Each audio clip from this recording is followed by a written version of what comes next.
And we are live. Good evening, everyone. Welcome to another OSR tabletop live stream with myself, Richard DM Bloodworth, and good to see those of you that are already waiting. So welcome. Hello there, Elle and Shauner. I already see that your comments are up there. If you want to jump in, I have been putting up the link. So the link is in there if you want to join in on and discuss this topic, or after we get beyond this topic a little bit, if you want to bring up something else that comes to mind, then we're perfectly open for that as well. If you're new to this, to my live streams, I tend to keep them around an hour and a half to 2 hours at the most. So your time commitment is not it's not going to be heavily pressed. And let's get right into the topic that that really brought me here to this stream. Let's see. BG3 ad before the stream would start. Okay, that's fine. Yeah, I saw the same thing too. Not bad. It's like as long as it's in there at the very beginning, and we don't have too many interim interruptions, then fine. Hello, Facebook user. So let me throw up the banner. So this is the title. So proper player etiquette. Come to the table with no demands. So what prompted me to think of doing this live stream, and what really brought me to this, feeling that I wanted to come out and make this statement, because I understand that this statement will probably be taken taken poorly by some, and others might certainly agree with it. So let me bring you there. Over the last week and a half or 2 weeks or so, looking at it on Twitter, and some of the comments that I've seen on Twitter, and some of the comments that I've seen, throughout YouTube and other places, I really came to the conclusion that there are still people who feel that the game master is obligated, and that was a word that was just said today in a tweet.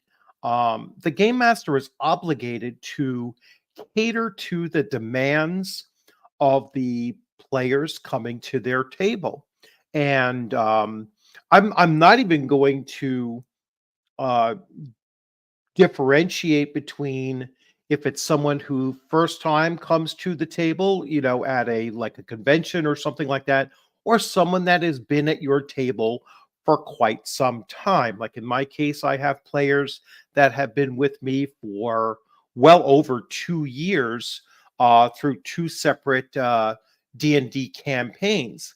And I will be honest that it has been a very long time since I've had anybody come to my table and make demands. I certainly wouldn't stand for it, but it really came home when I started thinking. My players and I were about to do a wrap up live stream for our 2+ year long AD&D campaign. And when I saw these demands being made, I was like, geez, my players have been with me for a long, long time.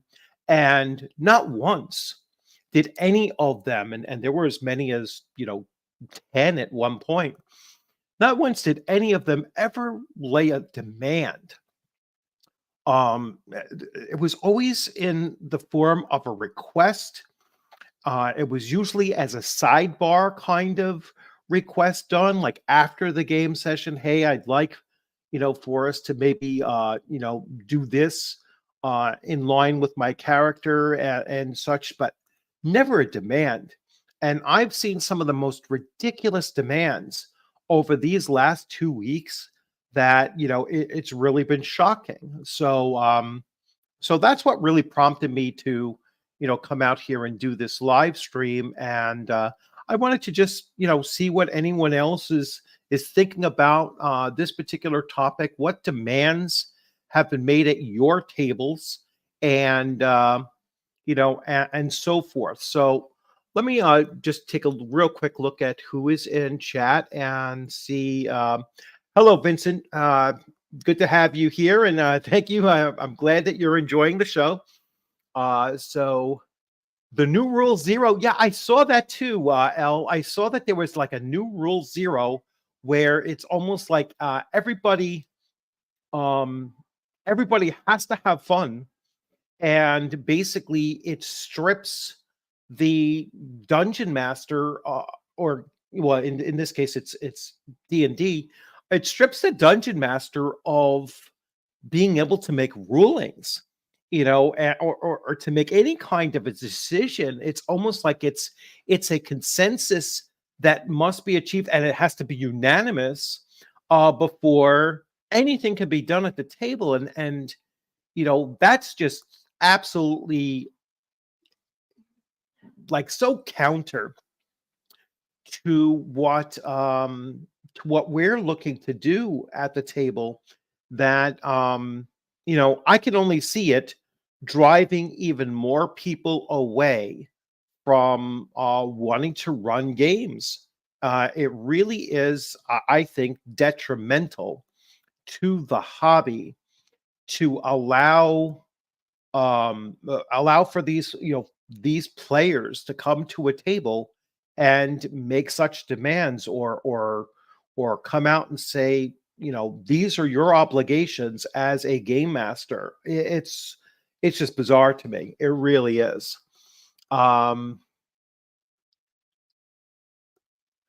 Chaldex cards are not demands. They are suggestions, or prompts that the DM then will, or the game master, in the case of Chalt, the game master will then try to work those things in to the story if he or she can. I mean, there's no demand like, hey, you didn't do this. It's a very, very different thing.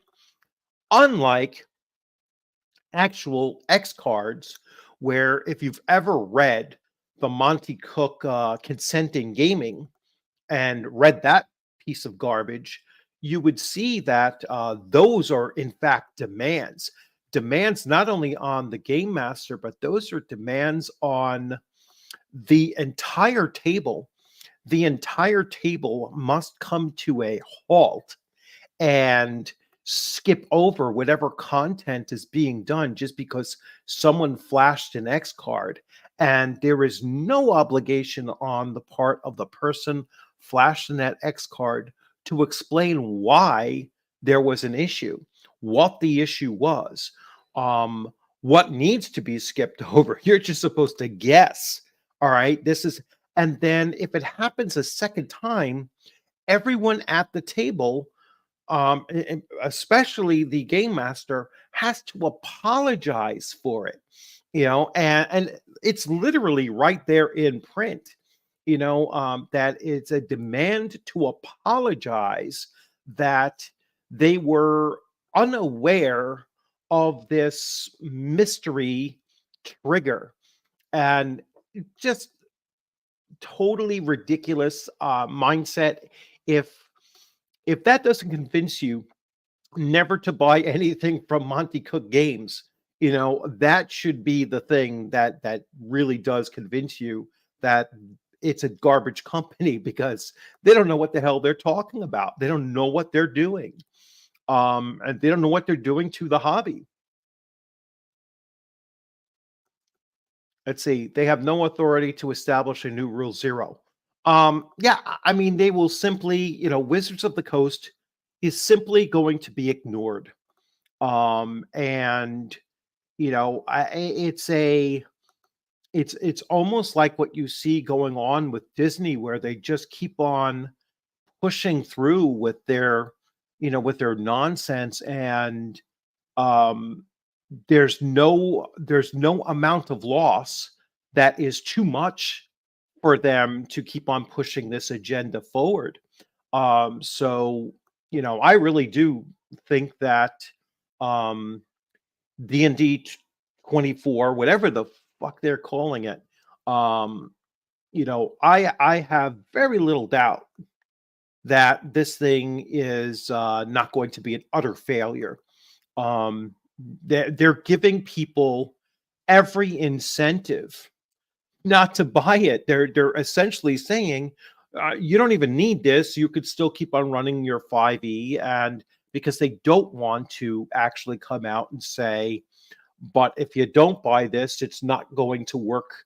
You know, um, that's what the VTT is running on. So it's a they're trying to play both sides of the argument, without truly just coming out and saying it's a new edition, or it's completely irrelevant, what's going to be printed in the books, because we're putting everything into the VTT basket, and that's where we want everything to be at. So it's just absolutely insane what some of these companies are doing. It's nuts what some of these players are coming to the table with these kinds of demands. So it's just bizarre to me. I really don't understand it. So let's see. TRPGs need bouncers like clubs and bars now to keep out the street rats. Yeah, I mean, it really is. If you are not actively gatekeeping your table, you're setting yourself up for either a very short campaign, and maybe that's what Wizards of the Coast has been suffering for all of these years, is just a series of very short campaigns, or or your table's going to crumble, and it's just not going to. You will not be able to sustain it, because you're not going to want to as a game master. You're going to basically say, "Oh, thank God this thing is over," and switch up with a whole new group of people if you're lucky, to keep on doing that.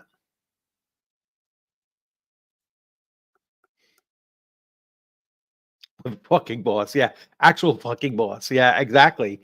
Um, it's or just throw in there master all in capitals, because I am the master of my table. That doesn't mean that I'm not going to listen to my players when they make suggestions or they make requests or whatever. There's a difference between, this is how I'm running things, and this is how I'm running things regardless of anything that anyone else says. You know what I'm saying? It's like um my players will, which in all openness here, Timothy is one of my former players, and he is now coming into my new Castles and Crusades campaign as well. So and he pretty much knows, at least if he remembers back to 2 years ago when he started in my AD&D campaign.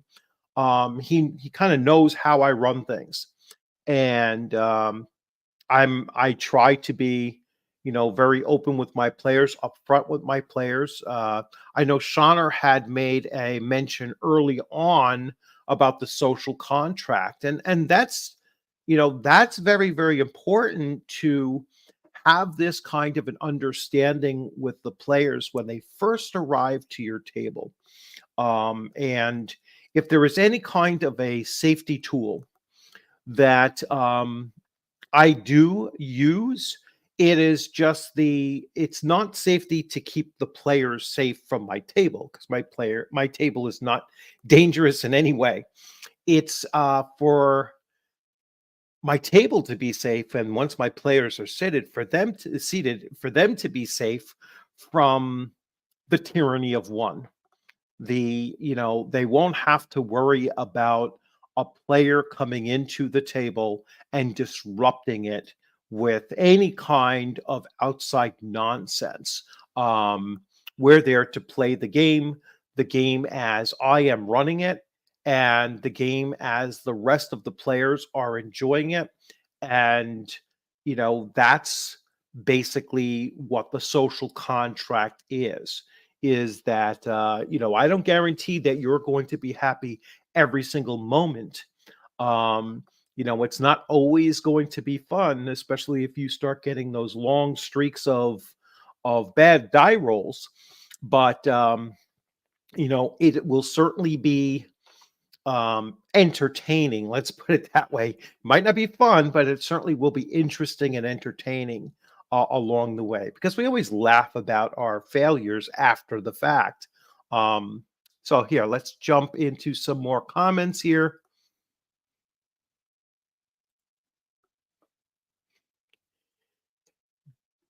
GMs need to treat those players like Elon Musk treats Bob Iger. Go fuck yourself. Yeah, I mean he went off. What was it, last night or something on one of those shows? So Shauna, and again, if anyone wants to join in, you are welcome to join in. There is the link. Um, so let's see.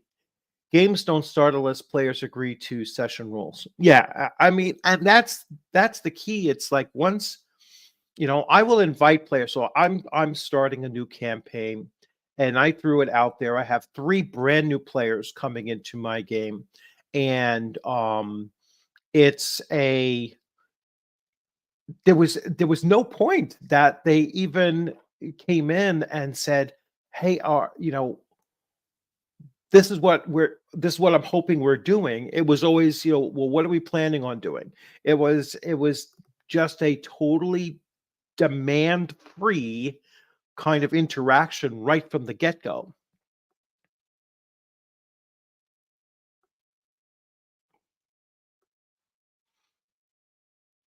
Okay. So let's see what else.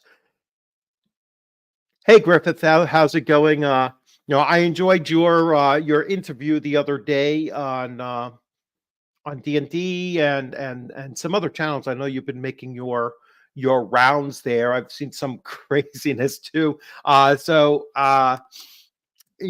Completely support everything that you're doing with with like the secrets of Blackmore and such. So it's it's just crazy. It really is. Twitter has always been kind of like a cesspool of stuff, but it is interesting, and I think it's important to call out some of these things when we start to see them come up because otherwise those demands will just keep on coming. And and if we lose ground on that, then we might as well, just get out of the get out of the internet sphere of running our games, and just, once you have your group of players, isolate everybody else out and just run with them. I don't think that that is the healthiest way to deal with the hobby. I think that the hobby does need this kind of interaction with others, not just at your table, to keep it going. So let's see. Players have to understand that there may only be one unicorn. Yeah, that's the other thing, and I've said this, many times. Game masters have to start to understand that we are the limited commodity. Um, there will only be one, and for every one of us, there's 5 players at least, or that's typically what the group makeup tends to be. And that's once you recognize that you as a game master are the commodity, then you need to exert that. I don't want to say authority because I don't want it to sound so authoritarian. It's really not. It's just that you're planting your flag and saying, "This is my table, and these are the rules that I'm going to be using. These are the changes that I've made to some of those rules. Um, if there's anything that you want to suggest, I will hear you, but ultimately, if it doesn't fit within my campaign setting or my idea of how the game should be run, then, you're welcome to stay if you're willing to accept that, or you're welcome to leave if you're not." And that's basically it.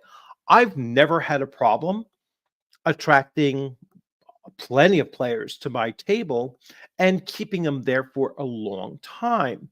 And it's not because I am the greatest or even great or anything like that.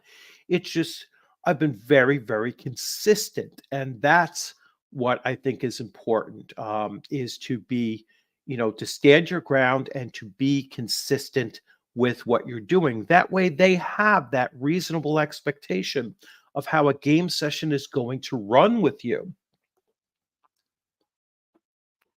So let's see. People are claiming con goers are not a vor audience, but how can a player at a con with like 3 hour play period demand anything? Um, is there a pre-con form to fill out making demands? Well, I've heard at conventions that people have taken those consent forms and handed them to a game master. And I would not hesitate to take that form, look at it, hand it right back to the person, and say, "This is not the table for you." I would send them away immediately. I don't even care what they checked off on it. Just merely handing me a consent form is enough for me to realize that you're going to be problematic at the table, and I will send that person packing right away. Um, and simply say, This is not the table for you. Good luck in your search."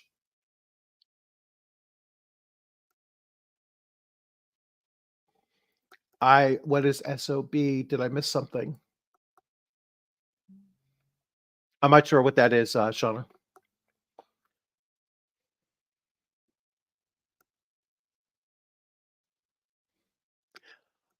I'm at the point that I will have to conduct and interview you before you get to sit at the table. No woke, dumb, bossy, unsociable people allowed at my table. Yeah, like I'll let them sit down, and I will go over the spiel of what's going to be done. I'll let them make the decision if they're going to get up and walk away.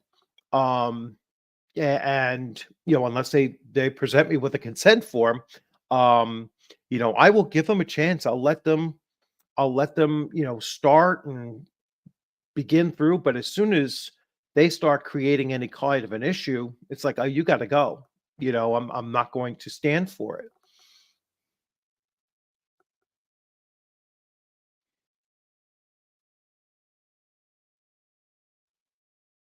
Oh, okay. I see what Shauna was talking about now. um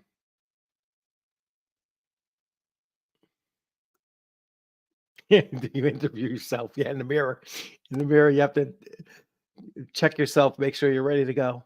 Is this player demand subject coming out of the Twitter kid D&D crowd? In some cases, yes, Griffith, it is. It's coming out of Twitter. I've seen some things on YouTube, some comments on YouTube here and there. Um, and it's really several things that I've seen that kind of just came together, in my mind, and it made me just draw the conclusion that this is a player centric issue, that certain players are just coming to tables. And as I'm getting ready to go to conventions and such, um, when players come to tables, if they come to a table with a demand, To me, that's just getting off on the wrong foot when you come to somebody else's table with demands. I mean, just imagine you're stopping over at someone's house, you barely know them, or even if you do know them, and you're coming over, to have dinner, and yet you come to the table and you start making demands about what they're going to serve you at the table. It's like you won't be invited to come back again. I can guarantee you that. And that's how I really take this. It's like you're coming to my table and making a demand instead of a request, then that's an issue. And that's something that I think we need to push back on as game masters. So come to the table with no demands. Come to the table with questions. Come to the table with suggestions. Come to the table with, or come to the table with the attitude that, hey, whatever you throw my way, I'm going to play. Um, it's like when anytime I've sat down at a table and they're giving out, a number of pre-generated characters, I was like, what does the group need right now? Especially if I'm not the first person choosing. What does the group need? Because I can role play anything. I could play any character any character that I'm presented with. I will figure out a way, to make that character my own as I'm going through it. And it's whatever the party needs. That's what I will take. So, I certainly come to a table with no demands, and I kind of expect that from players coming to my table as well. Sit down, look through, the characters that are on there, and if you don't see something but you really have an idea, then please tell me your idea, and if it'll work, it goes in. If it doesn't work, accept that and take another suggestion.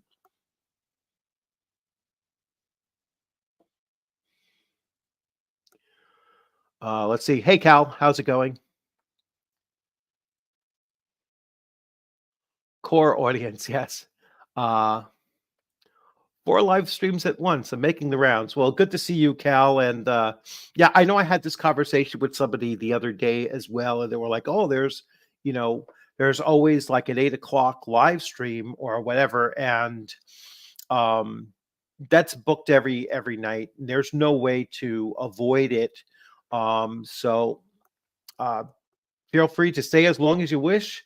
Um, make your comments. I know that you're usually pretty good at making comments. If you want to jump in, anyone that wants to jump in and just chat about your own experiences with this kind of thing, I will give two points of times that I've had to deal with this kind of an issue. And but if you want to jump in and give your own, here goes the link once again.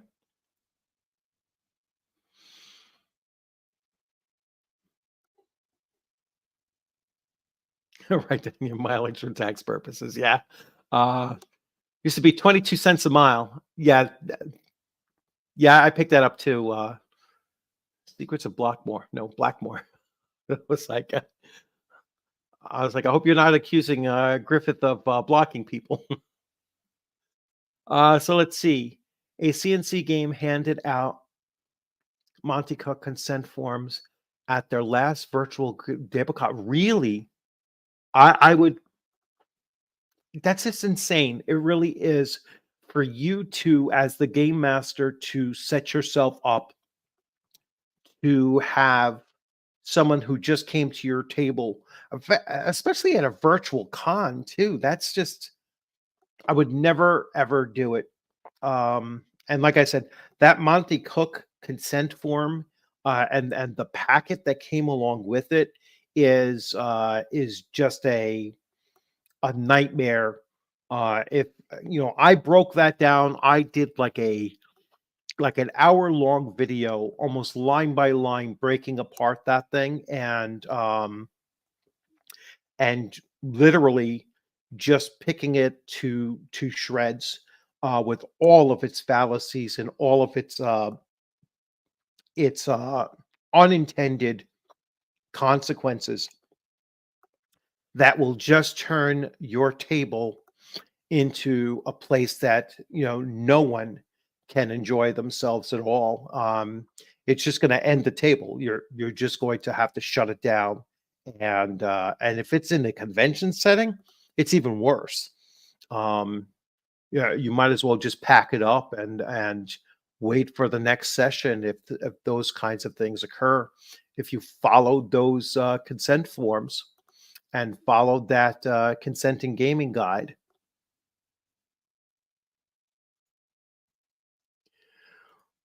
Oh, good. So Shauner just ordered Secrets of Blackmore.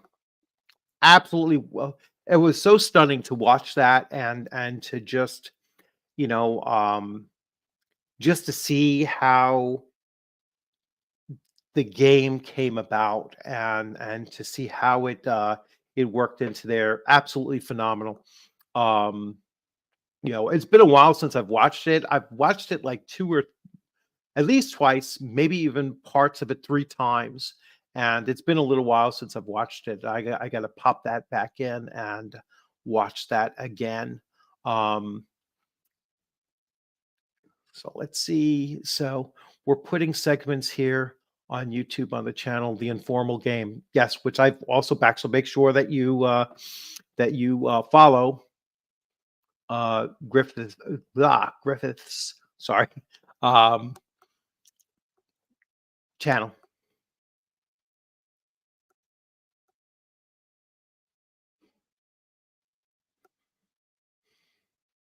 Yes.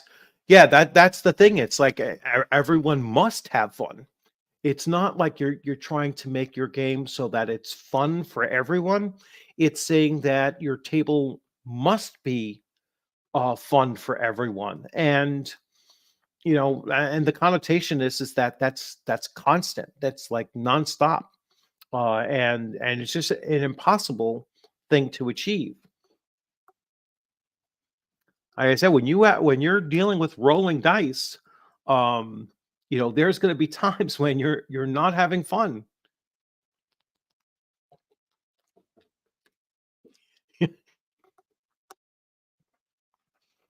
Yeah, I call them tourists. That's my new thing is that these are tourists. These are people that come in. They don't truly understand what's supposed to be going on at the table, and if they're dissatisfied, they're just going to walk off anyway. They're going to leave no mark on you uh, for their presence, and so that's why they're the perfect term for them is tourists. They're just here for the moment and gone the next, and hopefully they don't leave a stink behind them.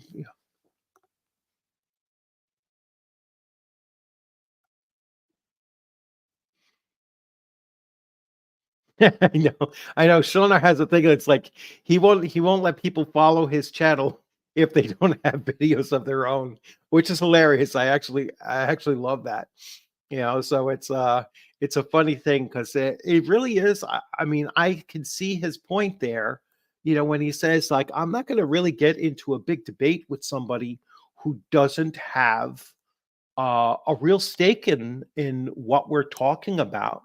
Um Now I'm a little bit more open than that. I you know, subscribe, subscribe away.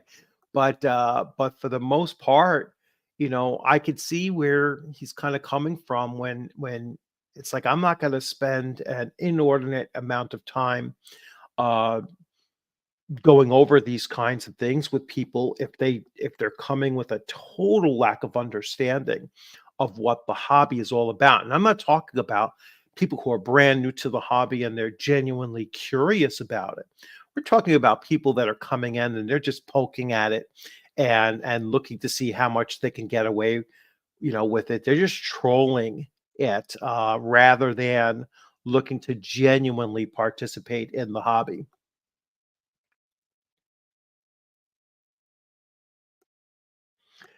Yes, the dining, yeah, and that's one that I used in that video that I did on Monty Cook's thing. It's like it is the perfect analogy, if I do say so myself, because it is exactly what they do when they come to the table. Um, so I'll give you two scenarios. So I was uh, just this past October, I was at ShireCon, and we were playing in a game. It was being run by the creator of the game that was being run. It was Swords of the Serpentine. Great system. I absolutely loved it. I'm always gonna. I think it's Kevin Culp is the writer, the principal writer of it, and it was a 4 hour session, and probably like 3 hours and 20 minutes in, all of a sudden he breaks out the X cards. He's, oh, I forgot to even do, to hand these out. And so he says, if anybody wants them, you could have it. And seven, we're about seven people at the table. A very, very good mix of players. There were young players, there were older players, um there was a one female player. She had her, I'm pretty sure it was her, either her boyfriend or her friend with her. And when he handed out these cards, everybody looked at it like, why?" It's like, first of all, we're 3.5 hours in already of a 4 hour session. We're literally in the last scene. At least that's what we expected, that we were in the last scene of the adventure. And I don't know what made him think to, well, let me just put these out there so that he could say he didn't. He probably, it just wasn't on his mind, and rightly so. It wasn't on his mind because it was completely unnecessary. None of us needed it, and none of us asked for it or wondered about it or anything like that. We just sat down and we played, and had a great time doing it without any safety tools.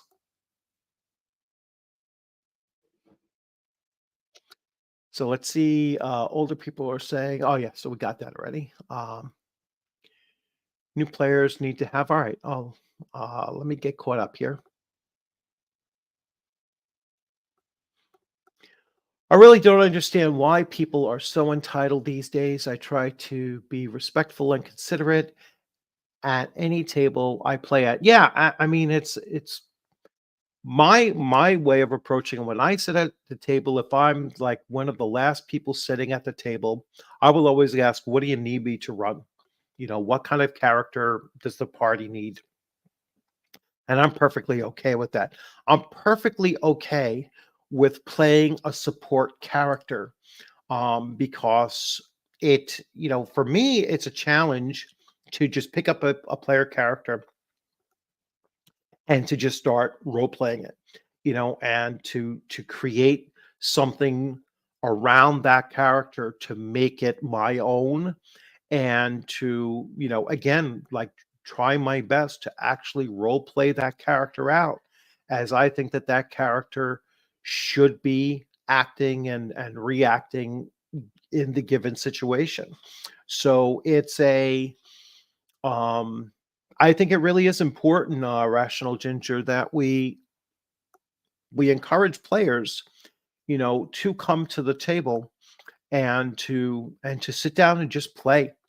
I think that that is probably the best thing that we can teach the new generation of players, people who have never played a game before, whether it's, never played a role playing game before or never played that particular role playing before. Just sit down and play. Just let it happen organically, naturally, as you're going through the motions of doing it, and don't worry so much about these other things, or don't be too nitpicky with the rules or whatever. Be very, very uh flexible, especially in the convention type setting. um what you do at your table is going, at your home table, is going to be very, very different than what you're doing at a convention table. and just be aware of that reality that it's a whole different mindset when you're in that time constraint of a one shot for 4 hours and you're trying to get through it as best that you can, as smoothly as it can go, and still everyone being entertained.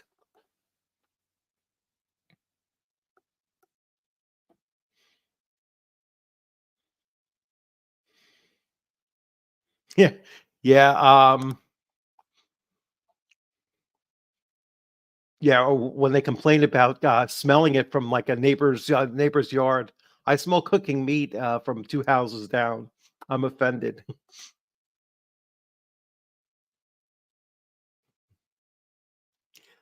So let's see, Secrets of Mount Blackmore seems playable at the world, playing at the world is updating the Gary and Dave timeline according to N World. What?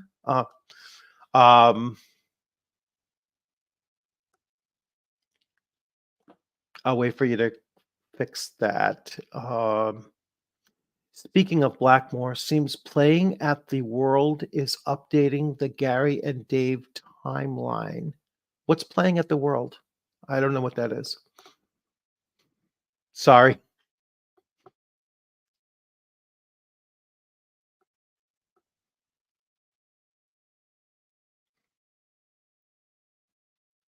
Yeah. Catholic Musings, welcome. I don't recognize your name, so maybe you're a first time viewer. Nice to have you here. And let's see. All right, I put the link in. If anyone wants to jump in, I'm going to find something interesting to watch. All right, well, enjoy. Hopefully, you find something. Uh, I only want people to ban trolls. Yeah, it's well, trolls and tourists.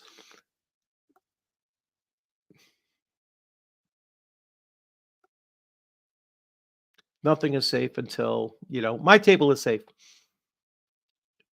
No player has been harmed at my table.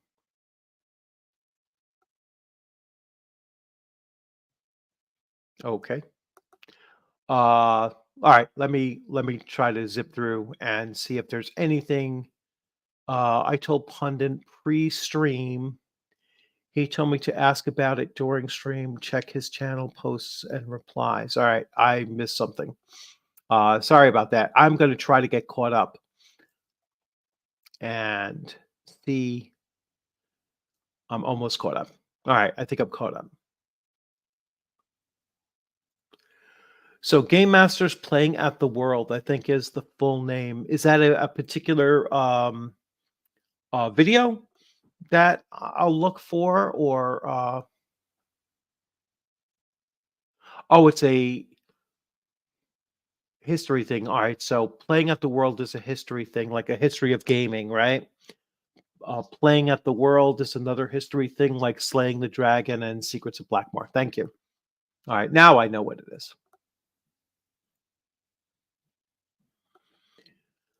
Hello, Andrew.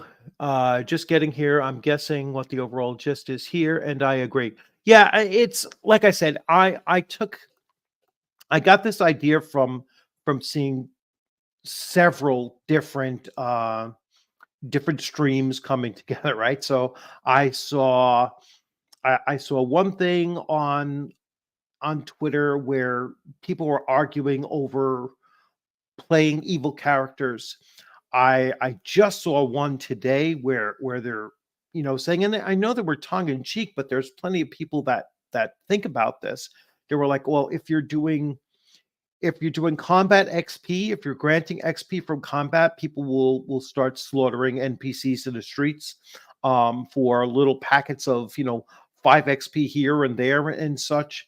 And again, I understand that was kind of poking fun at those that believe that, but the fact is that there are people that believe that, and people are out there saying you should only be doing milestone leveling to free your table of the of the player that wants to gain XP from combat.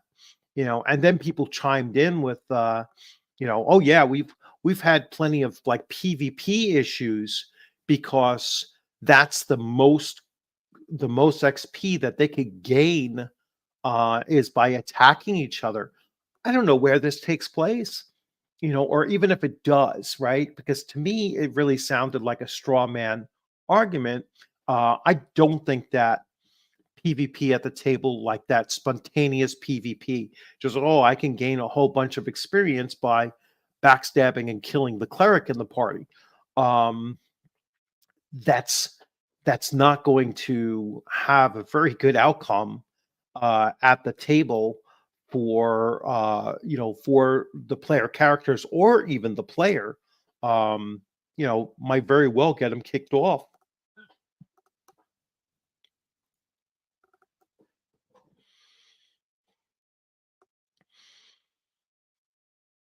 Yeah, I've never had murder hobos where they where they just turned on the populace in a small village. I've had people become murder hobos in Keep on the Borderlands, and when they're going through the caves of chaos and slaughter every single thing that walked or crawled in there. But they're slaughtering, the orcs and the goblins and the bugbears and the just everything that they could possibly find in order to do that. Um, but never have I had players in 40 plus years of playing or running games. Have I had players slaughter everyone in a village just to gain XP? Um, Now I'm pretty sure that like Shatter, I know people. I've probably asked Shatter about this too. Like in Skyrim, I've heard of people trying to wipe out everybody they can in Skyrim. And I'm supposing it's possible. I don't know if it breaks the game or not, but Shauna would be the expert on that. I've never tried killing everybody in Skyrim or in one of the small towns. I've certainly preyed upon them when I became a vampire, but for the most part, I've never tried to just slaughter everybody. And I don't know if you will break the game if you did that. I'm pretty sure that people have tried doing that in Baldur's Gate 3 as well.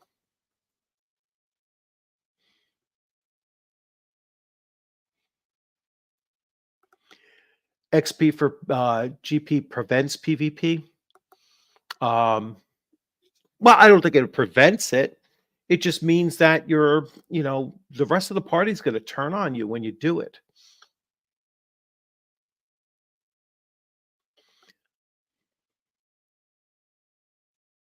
Yes. Yeah, there should be consequences for um doing evil acts.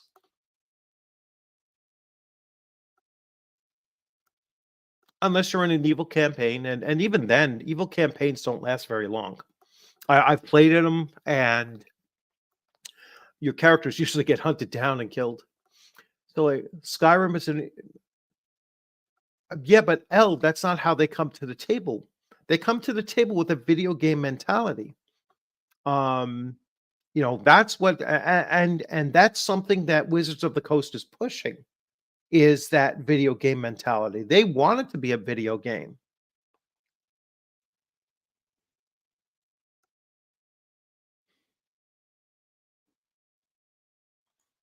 Okay, Bethesda Games these days protects NPCs from being killed before their quests are finished. Okay, so but I guess you could kill them as soon as the quest is over.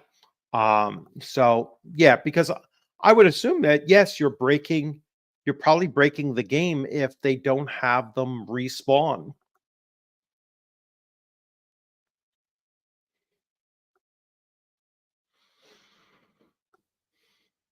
Okay, let's see.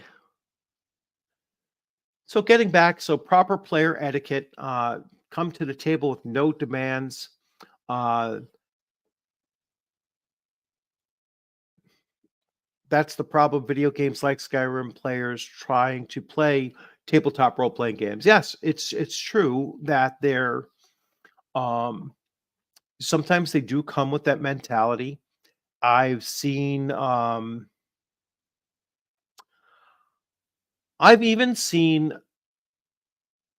MMOs that were not PvP centric get really, really upset when players come from another very PvP centric game into them and try to change the culture of them as well. I saw that with Pathfinder Online when a lot of EVE Online players were coming over into it and they were just not prepared for that kind of a cultural difference. Um, Eve Online players were very, very PvP centric, and even though Ryan Dancy was the lead in not designing the game itself, but he was the lead of Goblin Works, the lead of Pathfinder Online, and he came from actually got fired from Eve Online. Uh, he uh, he was very much against PvP, even though he tried to argue that he wasn't. And so uh, that was a, that was an issue when you have a different kind of mindset coming into the table and really destroying what the original intent of the game was. And you're going to have the same thing at your table when a player comes in with these kinds of demands and looks to overrule you as the game master by this. And that new, and I'm glad that L put it out there, that new um, that new rule zero that that Wizards of the Coast is looking to put into their new edition of Dungeons and Dragons. I'm not going to call it 5e. The new edition, the 2024 edition of D&D, has that stripping away um, rulings rather than just taking away the mastery title.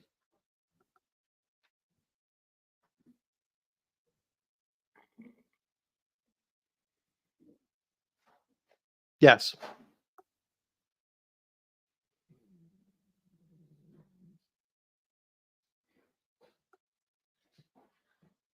Yeah, you could definitely have you could definitely play evil characters that way. It's actually a smart way to play them that way.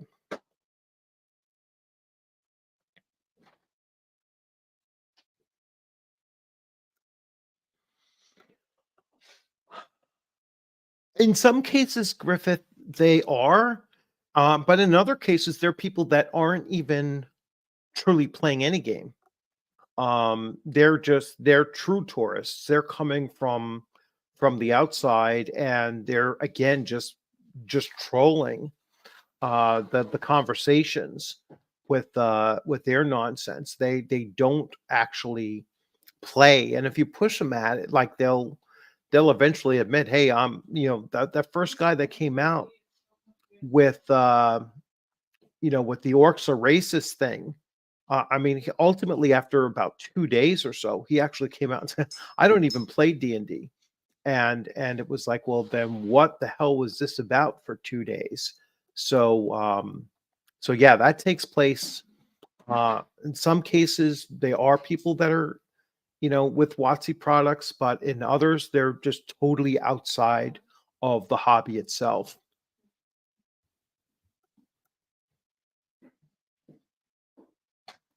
Hello, Steve. Yes, you know, um, believe it or not, they had a great foundation for a VTT with Sword Coast Legends, and then Wizards of the Coast kind of just dropped it. It's like they didn't want to put any more money into it because, I honestly believe that they created the game in order to push the book sales. And once the book came out, they dumped the game. I mean, I've never seen them. They shut down that server inside 6 months of launch, which is, phenomenal if you think about it. Like it's just just something that you wouldn't expect them to do. So they're looking to put, I wish people would remember this about Sword Coast Legends and the way that Wizards of the Coast treated it, because I can see them doing the same thing with their VTT. If it doesn't do well in the first 6 months, they're going to stop fixing it. They're going to stop adding to it. They're going to let it just collapse. Um, and they're not going to have the books to fall back on at that point, because they're looking to eliminate the books by 2027. If this thing collapses by 2027, I can see Hasbro shelving, um, you know, totally dismantling Wizards of the Coast and shelving D&D as it is right now.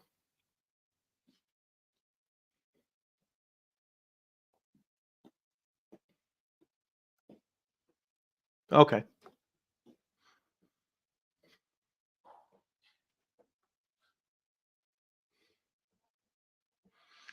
All right. So let's see. So Edgelord, as the Vulcans say, you need many. The needs of the many outweigh the needs of the free or the one. If only player wants to ruin the table's fun, then out they go. Yep. Yeah, and that's the thing. That's the thing that I like about the mentality of, sit down and play, because it's straight, it's direct. It doesn't leave any room for interpretation. It's like, if you're coming to my table, I had some people say, well, what is a tourist? You call them a tourist. Um, if the person is sitting at the table with any other agenda other than just playing the game as it is presented to that player, then that player is a tourist. That player is there to do something else other than gaming. And so that's why I use that term.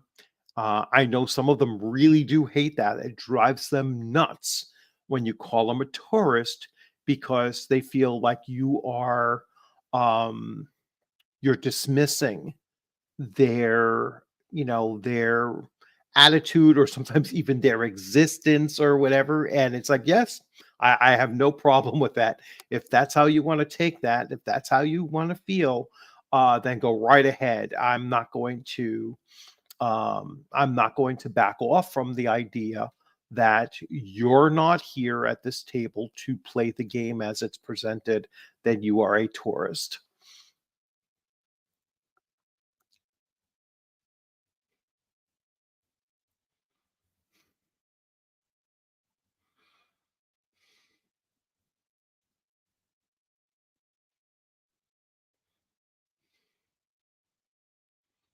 Let's see.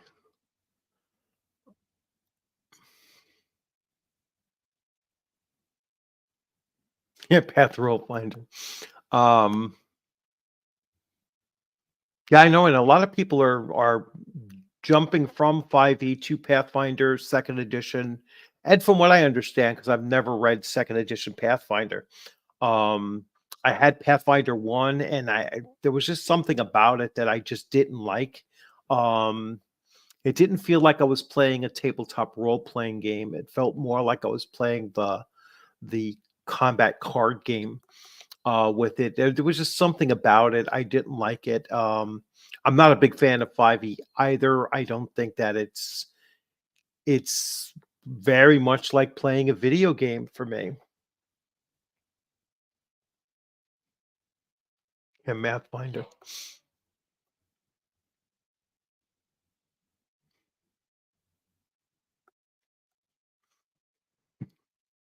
Yeah, it's like me. Um, that's why I hate texting.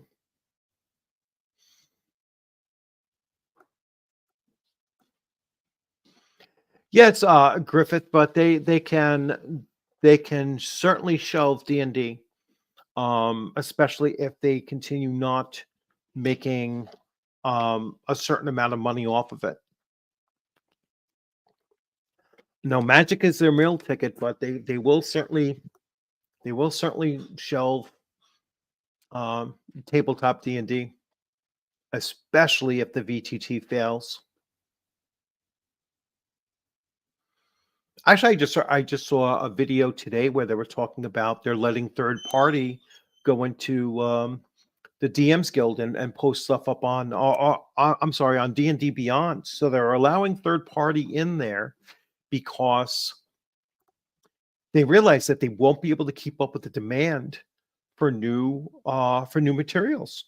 They're just too small of a shop as far as game designers are concerned, to continue moving that forward.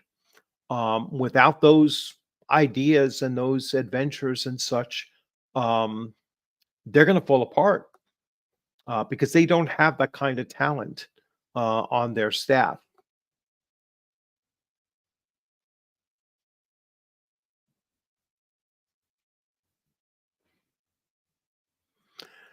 I think they do eventually leave, though. El, they will. They'll move on, especially if you don't give them any foothold. They will move on.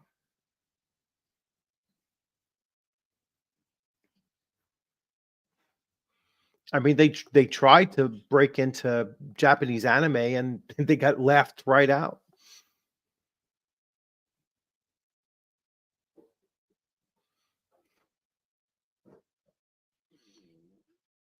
Maybe even slightly earlier, but yep.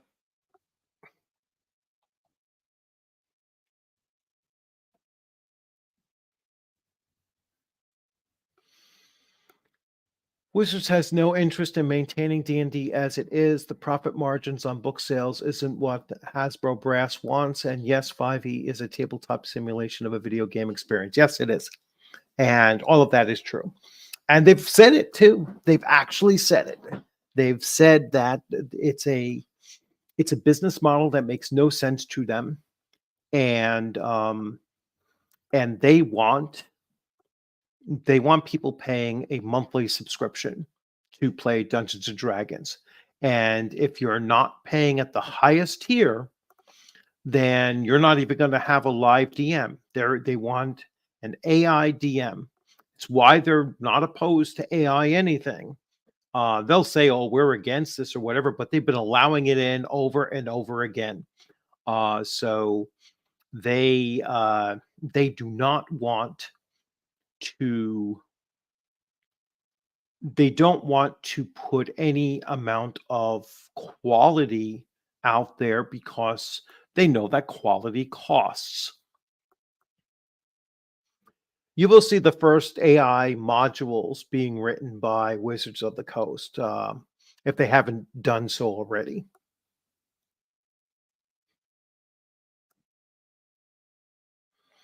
Um, I think that they will.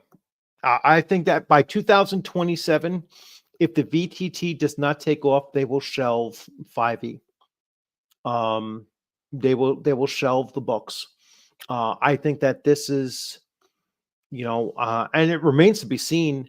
Like, I don't think the books are going to be released in 2024. I think that they're going to have to push them back into at least 2025. They won't be ready by 2024. And I think that by that point, um, I don't see them going much further beyond that.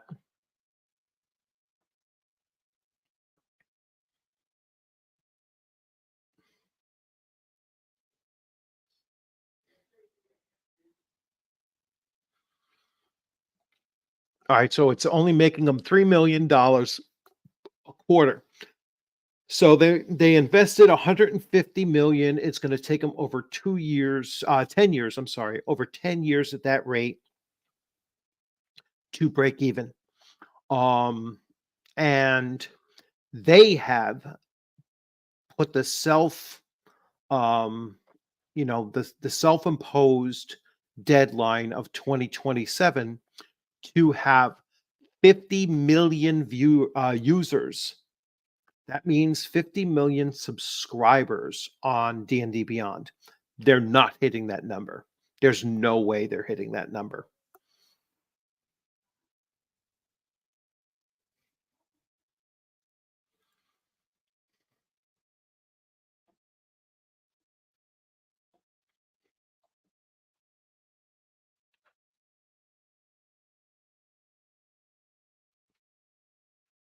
Okay.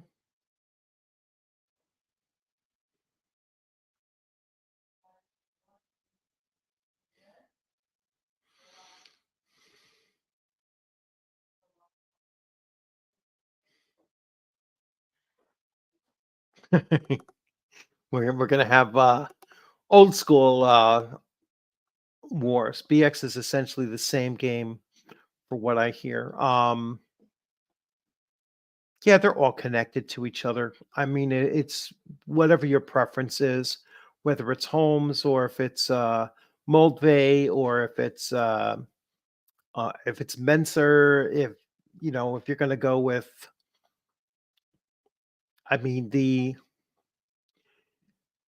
probably the best collection of D&D Basic is still considered to be the Rules Cyclopedia.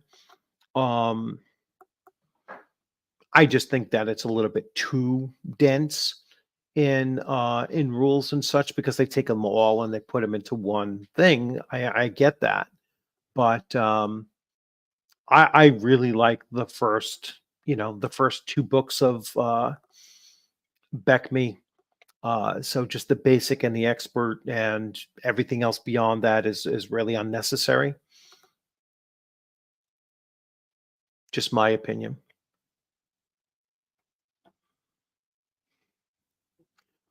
More OSR people were purchasing 5e books just to see the train wreck than actual 5e players. Um, I mean, in the very beginning, I think a lot of us did buy the 5e books because I remember when I got them on Amazon for like half price the first year that they were launched, right? Like leading into Christmas time. So it was like I picked them up as soon as they were available, and I literally paid. I think I got the three core books and the Sword Coast guide for like $60. So I got the four books for $60 combined total. It was a great buy. Then I played it for a few times, never ran it, and just never really enjoyed playing it. It to me was not Dungeons and Dragons.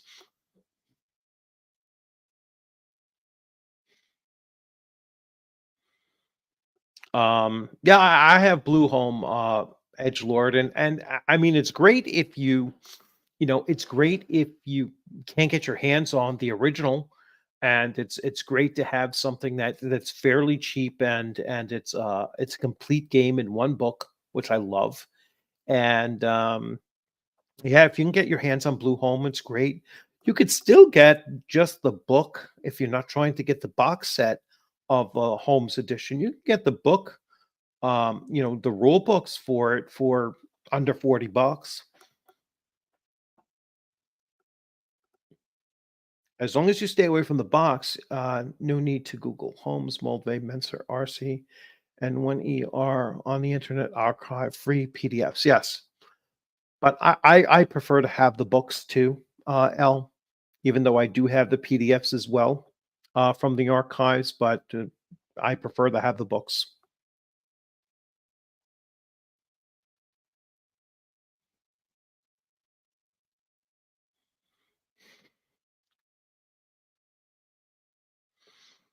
Um, yes, I will eventually get around to doing that and looking at the three. When I do that, I want to take a look at where I can see the shift, if there is in fact a shift from one to the next, because I've been told that Holmes is the lead in to AD&D First Edition. Um, I've had people argue that and say it, and to be honest with you, I don't quite see that. Um, Moldvay came out after AD&D was initially launched, as did Menser. Um, so But Holmes being the lead, and I know that they probably said at the time, because the Monster Manual came out first before the Player's Handbook and the Dungeon Master's Guide for 1E.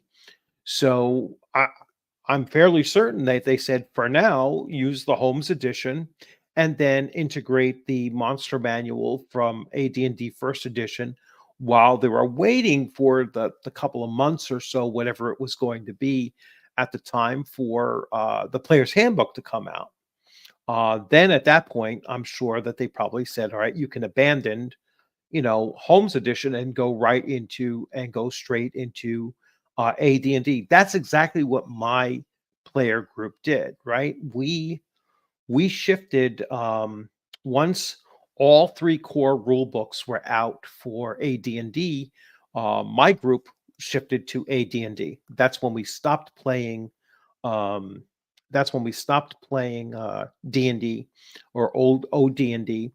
And even though I bought Moldvay as my first box set, because I was always a player, never running anything, and so that's when I first bought the box set. But from that moment on, we were always AD&D.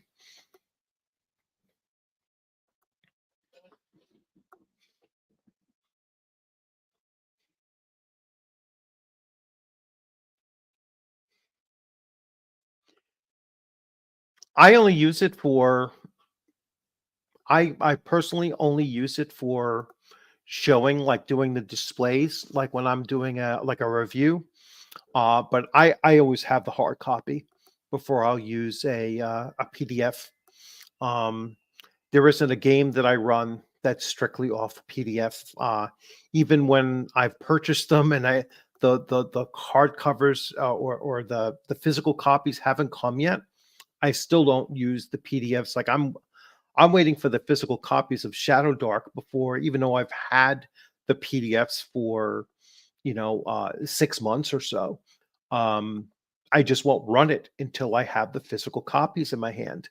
So I don't mind using an archive. I don't think it's piracy if you're using it as a fair use kind of thing. But if you're printing it out, or worse, if you're going to like Lulu and printing, soft covers or even hardbacks of it, then yeah, I could see what you're saying.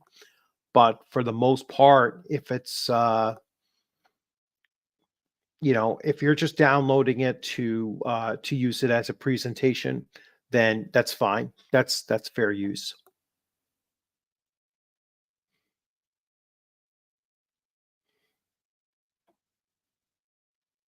Yes. Yeah, they're going to go heavy into microtransactions. That's where the money's at.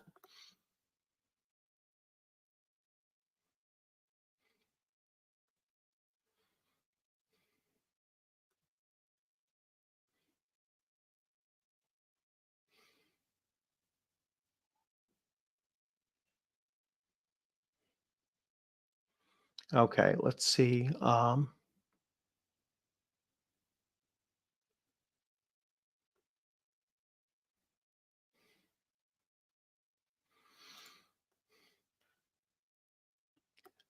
Tim, for the people who refuse to buy from WotC, well, which is me, I will not buy WotC material. I don't care if they're still printing it. Um, as long as they have that disclaimer up on all TSR product, I won't buy it from them.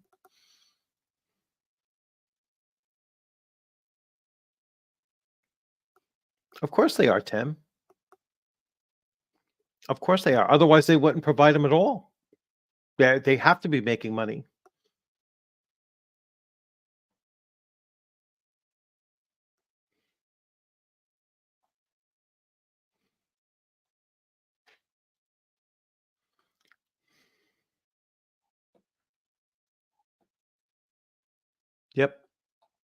Definitely. Let's see. Hey, Decado, how's it going? Yeah, let's see if we have some new people jumping in. By the way, Edge Lord, if I didn't say hello. Uh,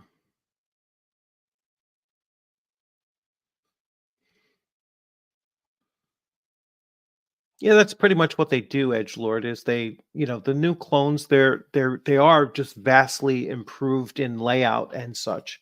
Um, which does make them more playable, for the most part. I'll be here playing my 1974 D&D. Yeah, I mean that's your crowd though, so I get it. That's your whole, like, that's your jam there, is to play the original, and I get it. I understand that. I mean, we're all going to be nostalgic for the first game system that we played in any of the different types of games. So the first edition, um, like Call of Cthulhu, I want to get back to running and playing second edition Call of Cthulhu, even though seventh edition even though I have it and it's reads really well and it's a very good system. I would still play second edition hands down anytime.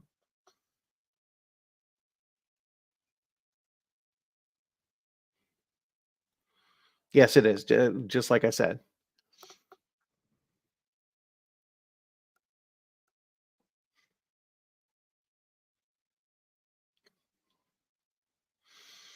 I ponder making my own OD&D rules, but it seems like there are a ton of systems out there already. Um, yeah, let's see. Da, da, da, da.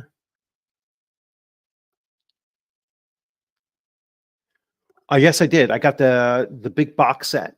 Yeah, it is awesome. Absolutely awesome. Everything that they put into that box set and everything, that was such a that was such a no-brainer for me, Kickstarter, to jump in on. It's actually, if you look right behind me, let's see if I can point to it. Let's see. There it is. It's right there.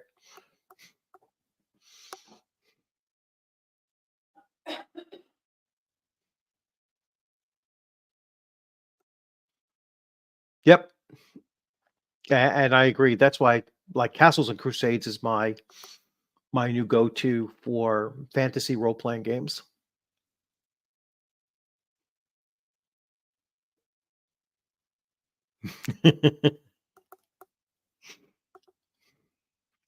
So let's see.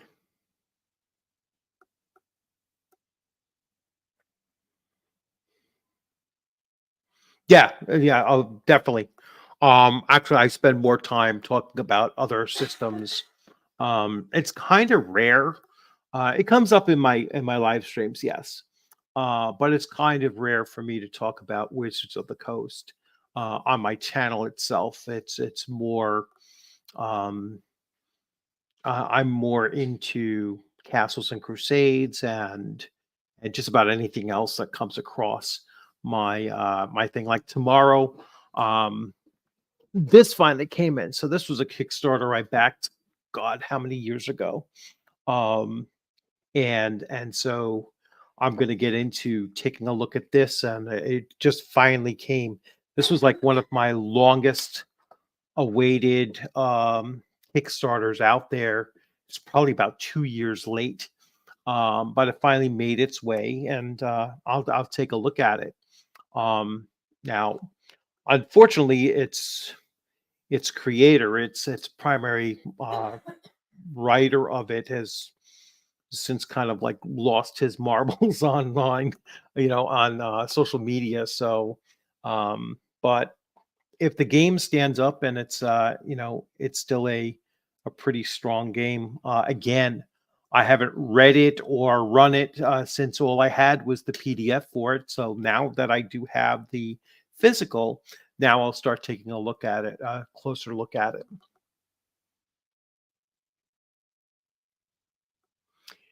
So let's see.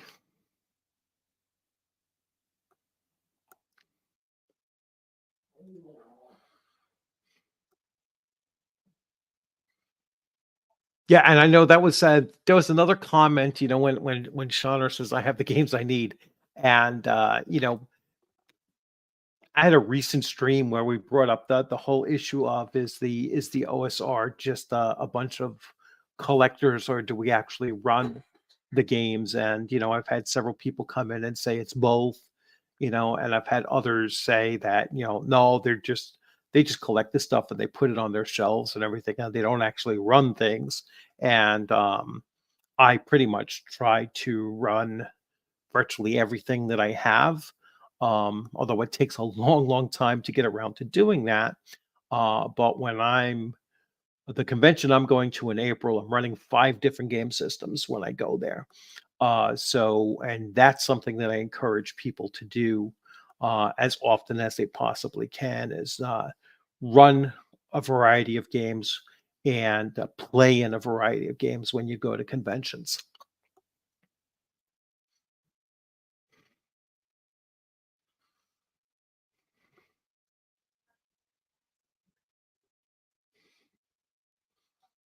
All right.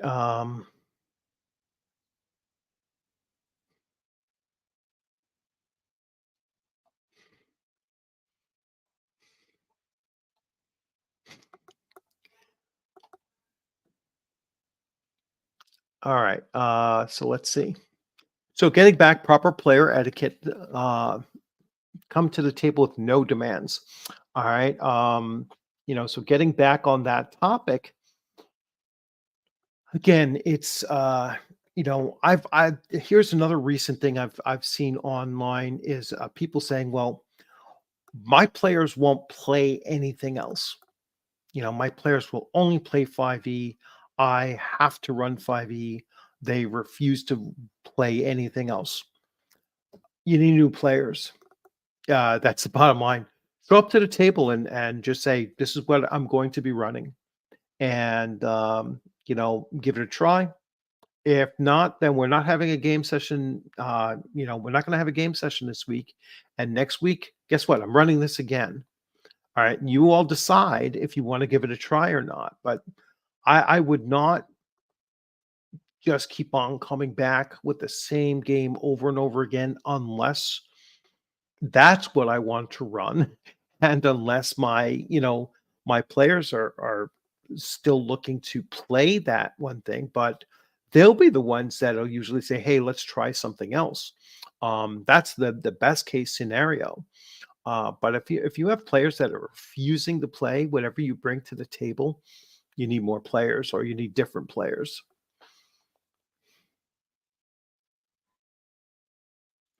All right, let's see.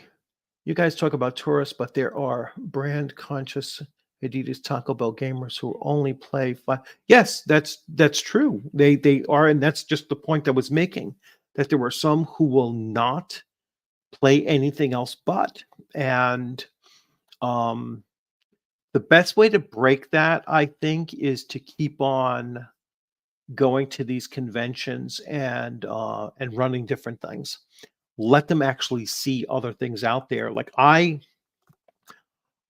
checked out the sessions at at the Philadelphia Games Con coming up in January, and there was 240 game sessions. Only 30 of them are 5e. That's a huge shift from 2 or 3 years ago, where you would have seen 70% of them were 5e.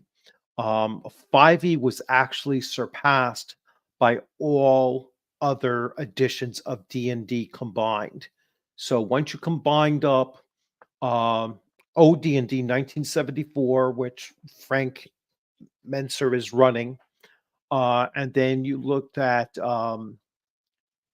D&D Basic or BX, and then AD&D and AD&D Second Edition, first and second edition, and then when you combined up those, they came up to 38 sessions of those compared to 30 um, of 5e.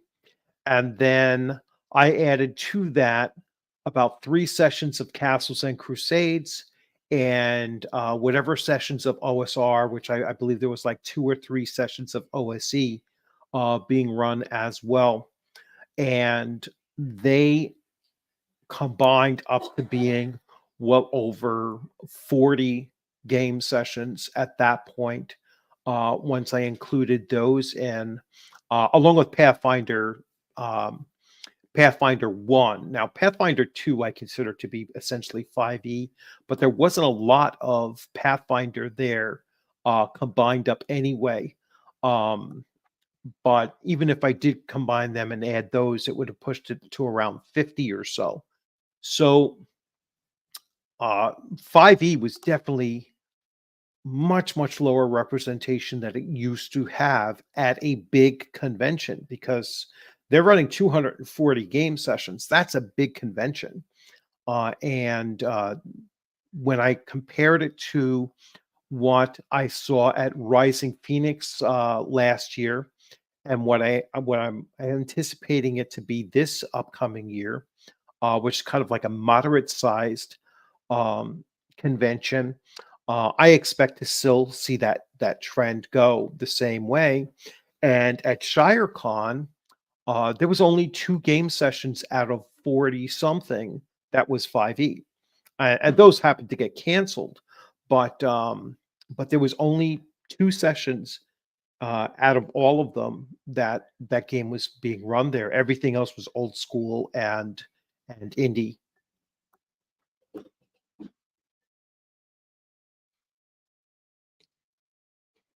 Arnicon, yeah. Yeah, unfortunately, there's not a lot of cons on the East Coast that I can actually go to.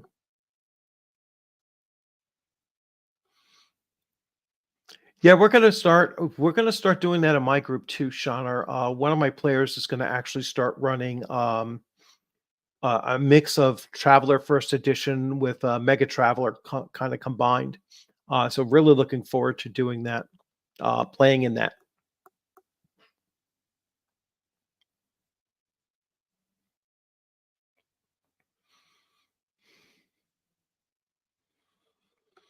All right, so let's see.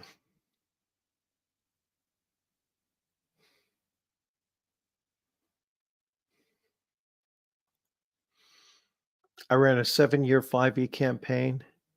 And before it ended, I told my group I was done with 5e and switching to CNC. I met with some resistance, but my entire group made the shift. Yeah, yeah, that's it. You just have to just put it out there.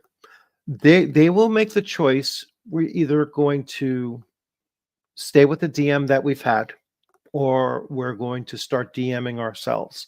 And trust me, they're not gonna look to make that switch. It's not an easy thing. I mean, I've been preparing for the last 2 weeks for just introducing my players to the new game system and the new setting for them.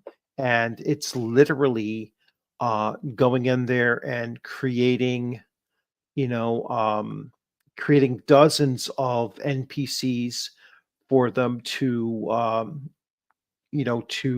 interact with, setting up the whole thing, converting somewhat of the system and somewhat of the setting to what I'm looking to really achieve in the campaign as well, as far as world building is concerned. And so it's a lot of freaking work.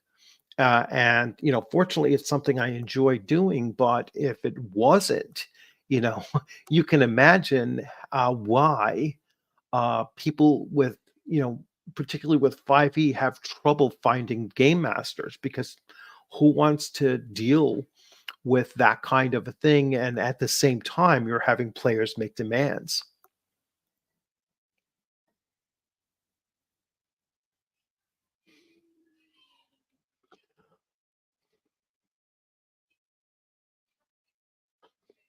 Joe Block goes to a lot of the small cons, so he was at ShireCon.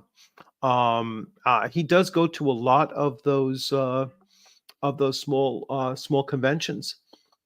So I think he's fairly, like, when I say local, I think he might be Pennsylvania. I would expect that he's going to be at he's probably going to be at PAX East this weekend. And I know a lot of people that are going. I'm actually going to that the Philadelphia Expo in January, which is essentially, I think, the same thing that they're doing now. I don't see how they're really different, but I would expect to see him there as well.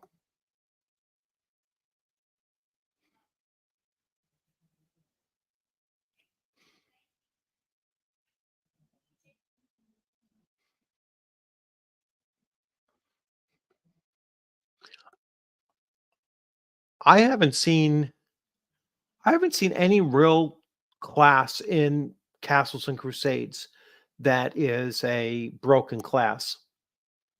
Um,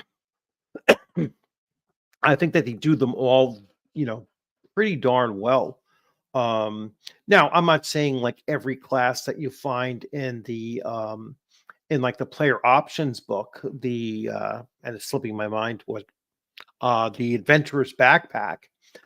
Some of those are they're all interesting as far as NPC classes are concerned. Like I would have an NPC be that kind of class, but I don't think that like a lot of them are not well balanced to be a player character class. They're a little bit too niche using in a very narrow circumstances where they shine.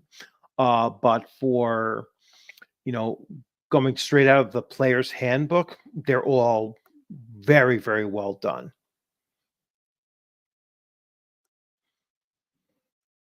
Plus, illusionists and CNC can heal, which is interesting because they convince your mind that your body is being healed through the power of illusion because illusion is a mental thing, not just like a visual thing. It's changing the way your mind perceives things, and that's really cool.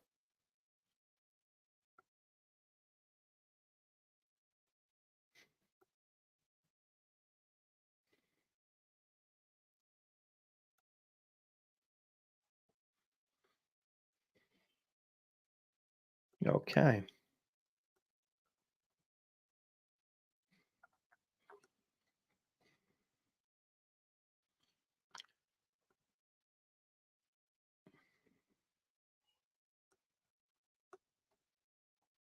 Okay, I didn't think that Heathen Dog or Max actually talk a lot about Castles and Crusades that much.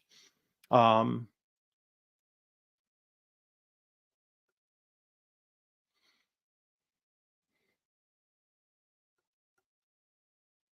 yeah, I literally just finished saying that, and Takano, either I said it before he did or he posted it before I got to his post, but we literally just said exactly the same thing.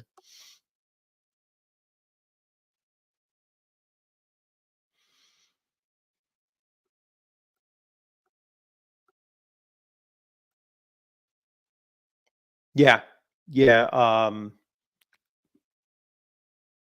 yeah. Greyhawk Grognard is really cool with like his ideas and you know his uh his little adventure hooks that he does, and met him now two or three times at conventions and everything. A really nice guy too.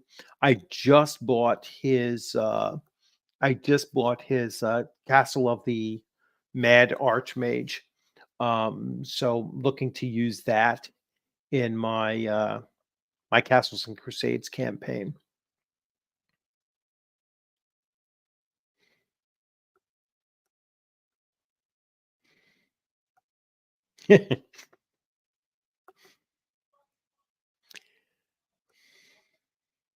Red paint makes it go faster.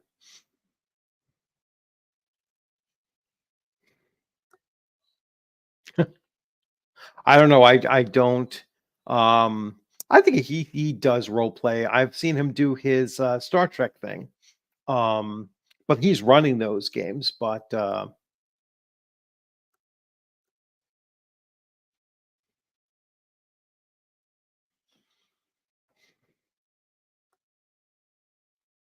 Okay. So getting back, getting back to our discussion point. So come to the table with no demands. I was going to give another instance when I came across this, and this was a couple of years ago. I had a player who um, he was like one of those kind of players that he wanted his character to always be in the spotlight. And even though I had at the time, I believe it was 7 party members, maybe even 8 party members. And so he was one of the core players. I mean, he was a a very good player, very active, and his character was always in the mix of things, but he wanted everything to be so centered on his character that he wasn't quite understanding at first that everyone was going to have a certain part of their backstory, entered into it, or some of their goals were going to be expressed in the gameplay in some way. And he got progressively more and more self-centered on wanting it to be all about his character.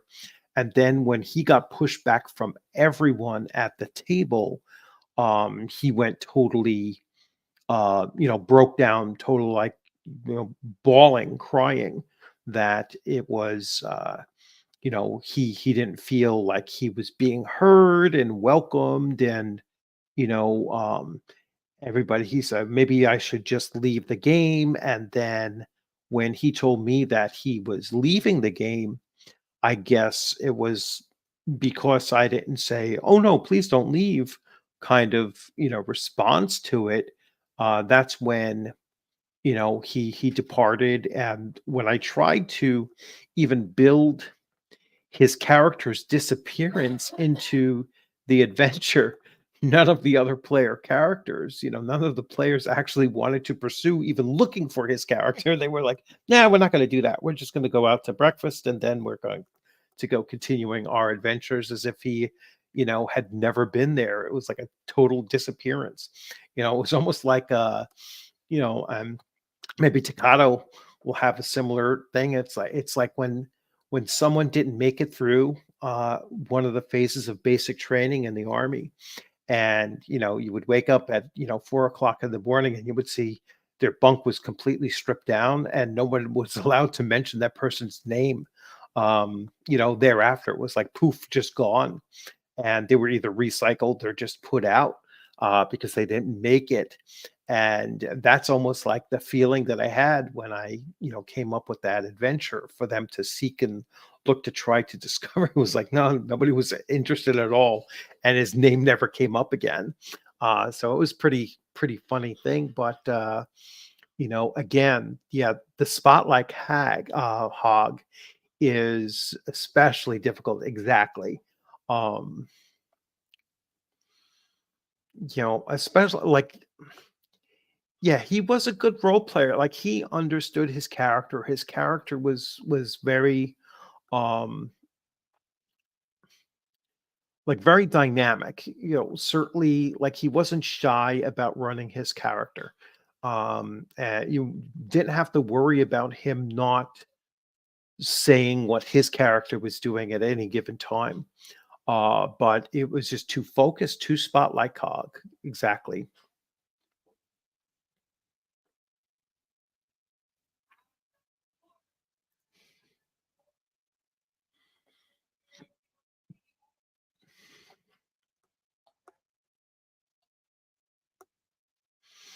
Yeah, and yet I've had some people ask me, to do a live stream from when I start running my CNC campaign. So, um, I mean, I leave that up to my players if they want to do it, but I don't think that it's going to be very exciting for people to watch, you know, eight or 10 players. Right now I'm sitting at 8 or possibly 9 players. um that's a big group. and they're not going to, I don't see why anybody would want to sit through a 3 hour session of watching nine people play a role playing game. And, because it's not going to be anything close to what they're used to seeing on like a Critical Role or any of those other really well performed and structured kind of a thing, kind of a gaming experience. It's not entertaining to watch other people play. I don't find it very entertaining either. Um, so yeah, I'm not looking like I seriously doubt all of my players are going to want to do it, and that's the only way I would do it is if they all want to do it.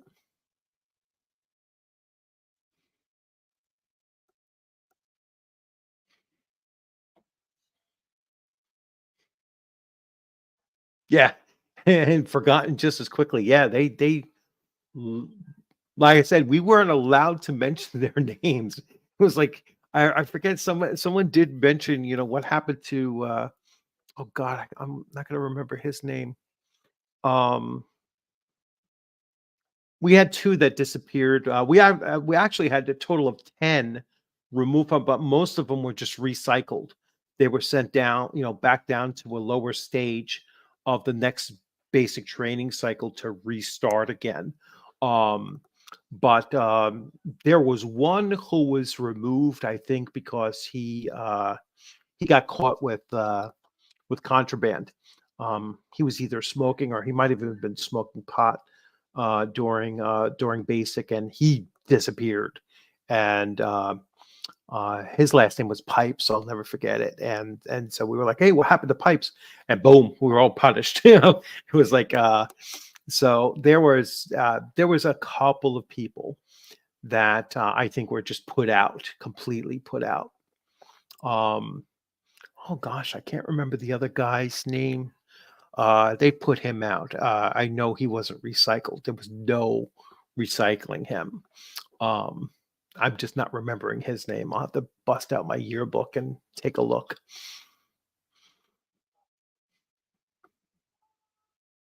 I'm practicing my Cockney for Stephen.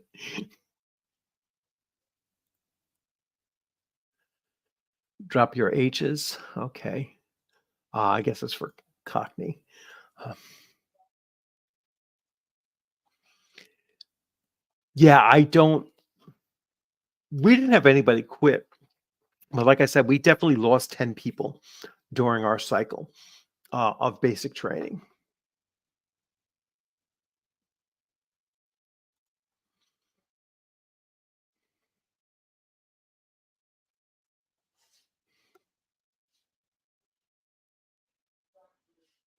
Yes, yeah, and really it is. It's like really entertaining to watch them because but not for an entire session. You just catch them in little bits and pieces and everything. Their moments are interesting to see, but for the most part, you'll catch that in their recaps. When they're going over stuff and everything, rather than watching the full game session.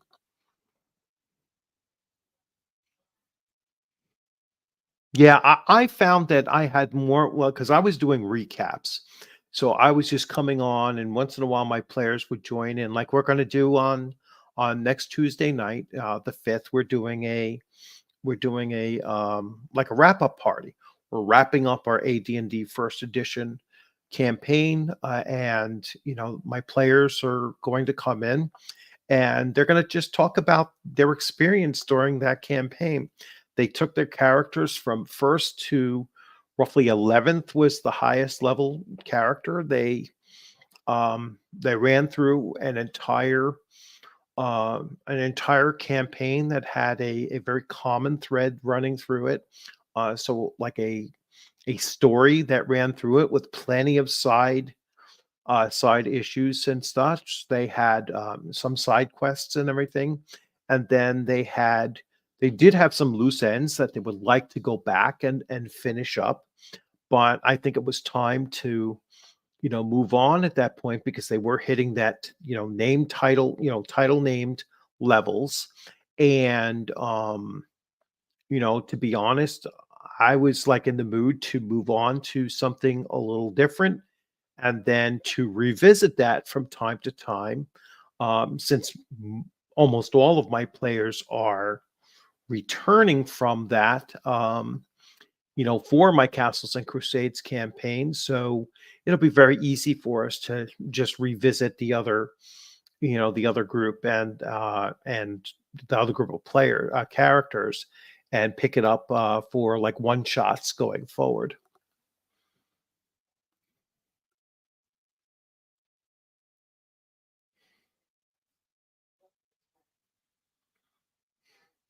Yeah, it was a different like I enjoyed it until he got so nitpicky over the language differences.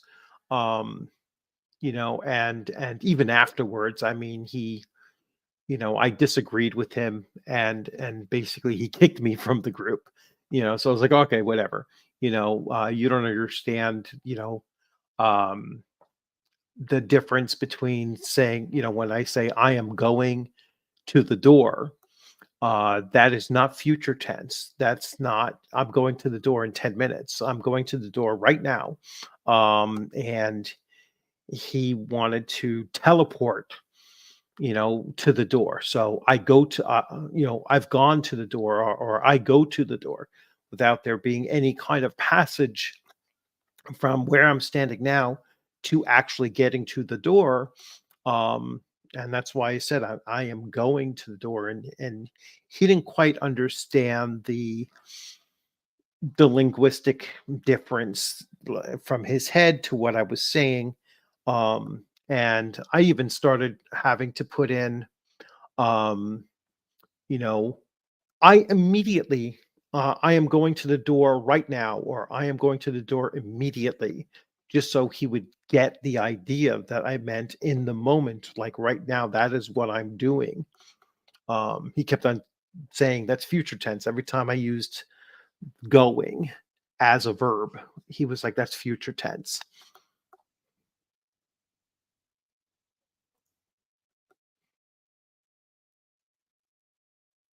Yeah, that's exactly it. Yeah.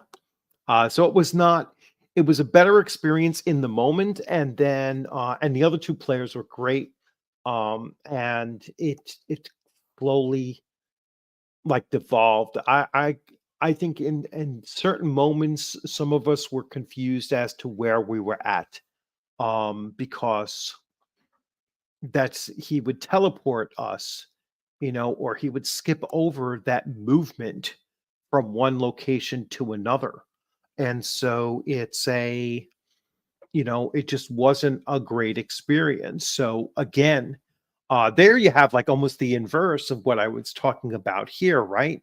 There we had a DM who was making demands of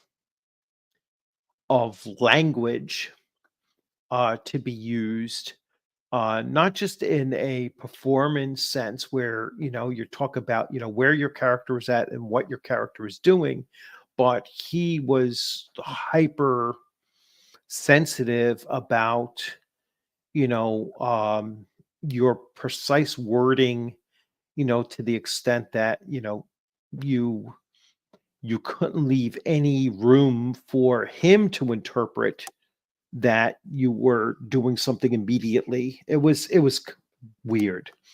Um,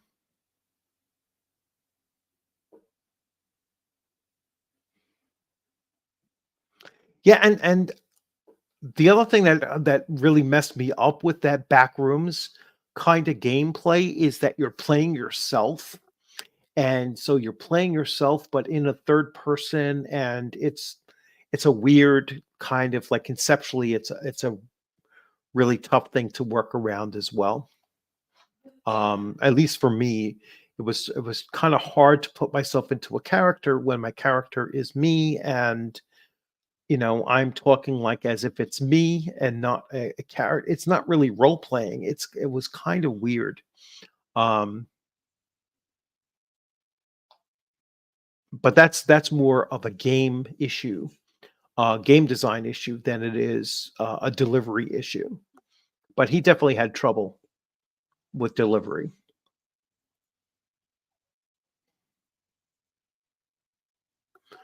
Only on the subject of wishes did I get into the words of the players. Yeah, I mean, it's like, yeah, he didn't make any. He didn't decipher intent at all. You know, it was like it didn't matter what your intention was. He couldn't read through the the specific language being used to see anything.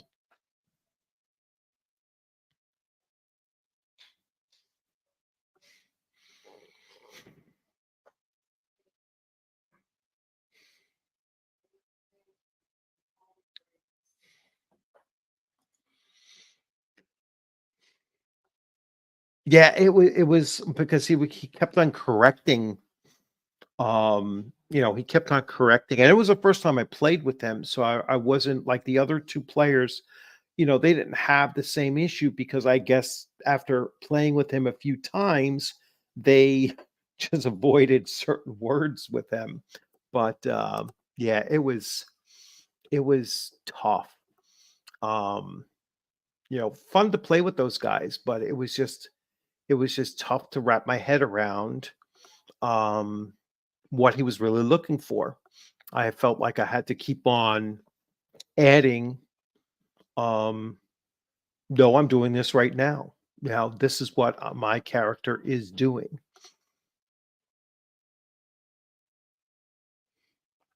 So, anyway, all right, we are approaching the 2 hour mark. So, I am going to just reiterate. So, again, if you're tuning in really, really late, um, I've come across several instances over the last 2 weeks or so where I've been seeing these various types of player demands on the game master.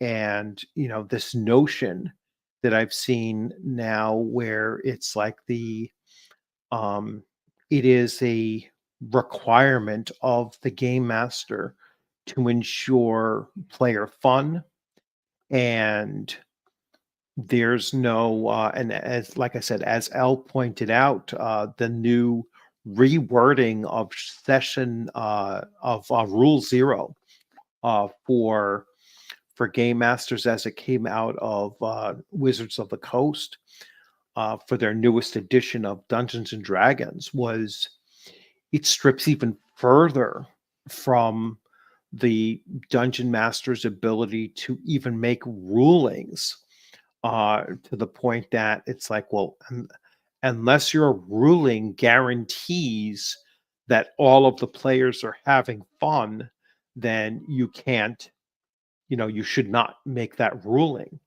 So it really even further strips your flexibility as a game master as well, your ability to improvise. And to me, that is probably one of the worst messages I've seen come from a game company where there is that relation difference between the game master and the players at the table. That there's definitely two separate roles going on there. And the fact that they are stripping away that difference between the roles, I think is a detriment to tabletop role playing. And it further shows that they really don't either understand it, or they don't appreciate that different role that the DM is playing versus the players. So I think that that's where it really stood out for me, was both in that comment and then other comments that were going on all around various different issues, but they all kind of tied into this proper player etiquette thing that really sparked into my mind was that you know the players aren't coming to the table willing to accept the table as it is. They're coming to the table expecting that the table will conform to what they're looking for.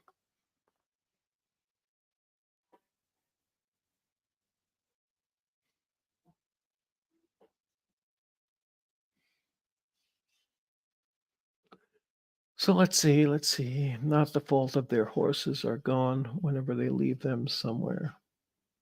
They fought. Oh, I don't understand. Yeah, sometimes I don't pick up all these side conversations. Sorry about that. Watsi, the company has repeatedly steps on its own crank trying to tell other people how to act at the table. Yeah. Um,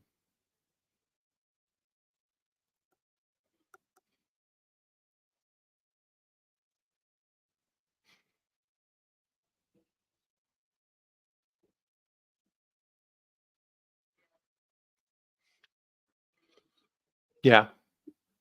Yeah. Chris Cox, who's he's Hasbro's CEO now.